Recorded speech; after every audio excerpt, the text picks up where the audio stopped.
अनेक नागरिक असतील, बजरंग दलचे कार्यकर्ते आक्रमक झाले होते, काय सांगणार तुम्ही स्वतः इथे पाणी केली? नक्कीच काल इथे कारवाई झालेली आहे. गोमांस पकडलं गेलं होतं आणि त्याच विषयाला धरून हे अतिशय चुकीचं आहे. आपण बघताय इथे मंदिर आहे आणि ही सगळी जागा जी आहे बघताय ती अतिक्रमित आहे आणि लिटरली प्लेट लावलेली आहे तिथे की इथे गोमांस मिळेल म्हणून. अशा पद्धतीने सगळ्या ज्या नियमांचा चुराडा करून हे अगदी मोकाटपणे जे काही चुकीचं कृत्य करताय त्याला कुठेतरी घाला घालणं अतिशय महत्वाचं आहे आणि म्हणून तातडीने ही आज कारवाई करत आहोत आणि अशा प्रत्येक ठिकाणी आम्ही हीच कारवाई करणार आहोत. तिकडचे स्थानिक नगरसेवक असतील, नागरिक असतील, त्यांनी कुठल्याही प्रकारची धास्ती घ्यायची गरज नाहीये. कारण आता नाशिकमध्ये अतिक्रमण आम्ही शक्यच नाहीये राहू देणं. आम्ही सगळ्या नियमानुसार ही कारवाई करणार आणि जेवढे अतिक्रमित जागा आहेत त्या मोकळ्या करणार हे आम्ही ठाम केलेलं आहे. मॅडम आताच का पण हे 10 ते 15 वर्षापासून मटणाचं दुकान चालू असताना कदाचित सगळ्या गोष्टी चांगल्या होण्याकरता वेळ यावी लागते. का घेता याच काळी तुम्ही असं म्हणजे सगळे नागरिक काय आहे ना, सगळे नागरिक नाही, आता नगरसेवक आलेले आहेत. काल आपण रंगेहात पकडलेले आहे.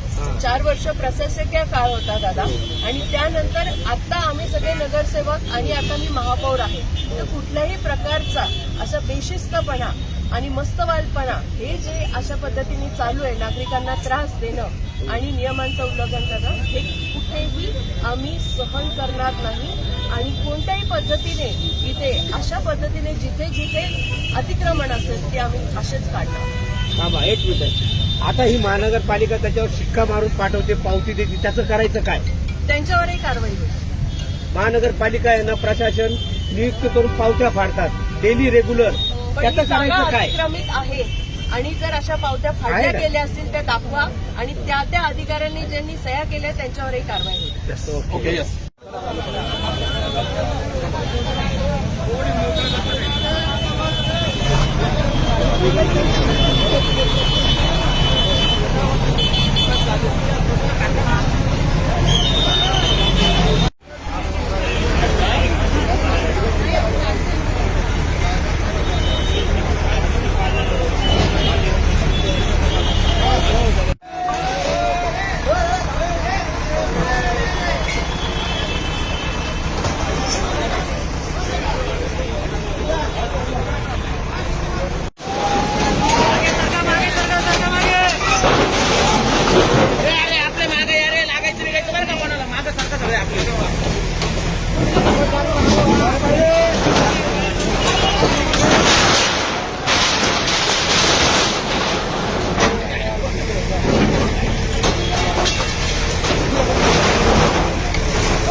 कारवाई होते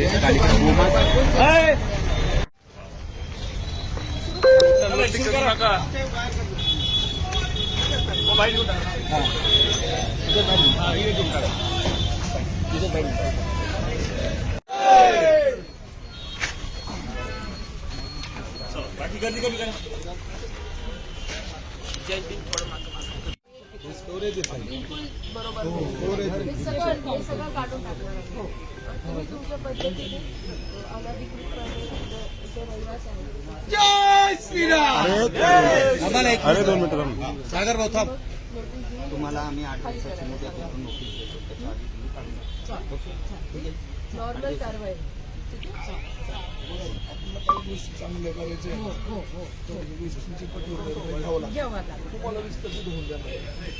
आम्हाला उलट तुम्ही सपोर्ट करा. आम्ही पण त्यांना ते पहिल्या काही गोष्टी तुमच्याकडून खोटं बोललं गेलं पण आता सर्व खोटं खरं बोला तुम्ही. सांगतो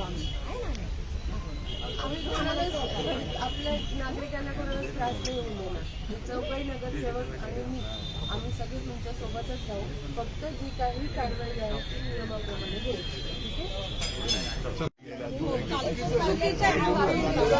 काही प्रयत्न केला काय म्हणतो नगरसेवक माहिती एक घर आहे फक्त आता मावशी या कारवाईमध्ये तुम्ही. ही पण तुमचं घर आहे ना या. सरकारी जागा आहे. हा.